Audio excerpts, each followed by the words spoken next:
ইভেন্টে আমাকে আসার সুযোগ করে দেওয়ার জন্য। এবং আপনারা জানেন যে আমাদের এবারের বিপিএল আয়োজনের সাথে আমাদের মাননীয় প্রধান উপদেষ্টা ডক্টর মোহাম্মদ ইউনূস, আমি নিজেও যখন স্যারকে অ্যাপ্রোচ করেছিলাম যে স্যার আপনি তো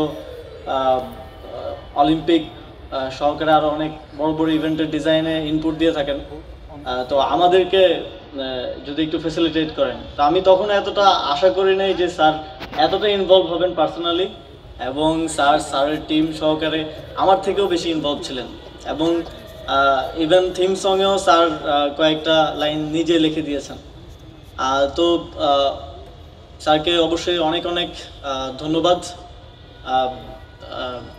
স্যারের মূল্যবান ইনপুট দেওয়ার জন্য আমাদেরকে।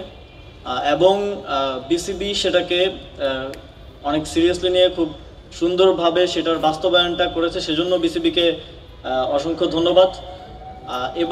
এবারের বিপিএলটা যেহেতু আমরা নতুন বাংলাদেশের কথা বলছি, অনেক ত্যাগের বিনিময়ে, রক্তের বিনিময়ে আমরা একটা নতুন বাংলাদেশ পেয়েছি।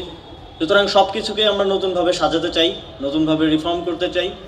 এবং এবারের বিপিএল আয়োজনের মধ্য দিয়ে ক্রিকেটের যে রিফরমেশন সেইটার একেবারে যে প্রতিফলনটা দর্শকরা দেখতে পাবে এবং তারা এনজয় করবে এবং টিমগুলো ভালো পারফর্ম করবে, এটা আমার প্রত্যাশা থাকবে।